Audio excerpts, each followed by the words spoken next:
Temps era temps que vam sortir de l'ou amb l'hora a Moscou, la pau al coll, la flota al moll, la llenga al cul, amb els símbols arraconats, amb l'aigua a la font, amb les restriccions i l'home del sac.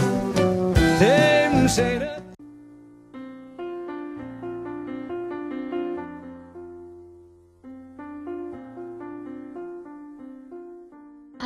Hola, bon dia. Estem aquí amb la Paquita Martínez, que ha viscut gran part de la seva vida davant del cinema de Pineda i ens podrà explicar de primera mà com era el cinema de poble fa uns anys. Recorda el primer cop que va anar al cinema?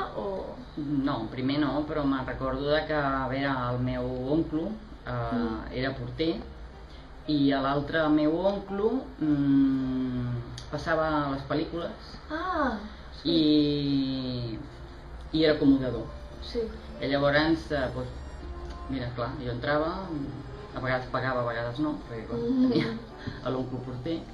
I el que sí que me'n recordo que entre mig de pel·lícula i pel·lícula, perquè en feien dues, abans en feien dues, entre mig de pel·lícula i pel·lícula, a vegades, bueno, el meu oncle, un Jerónimo, ell se n'anava en bicicleta a Malgrat, amb els rotllos de pel·lícula, i els intercanviaven.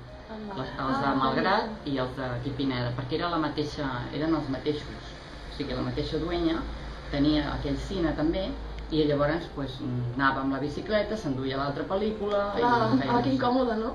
No, mira, era el que hi havia, abans anava amb bicicleta i tot això. Algun cop vas pujar amb el teu oncle a veure com anava? Sí, el que no me'n recordo apenes, però sí.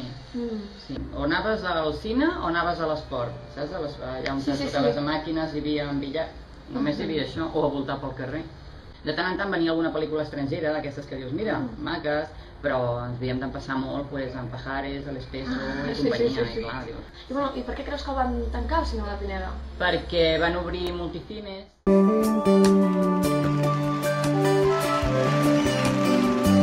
Temps era temps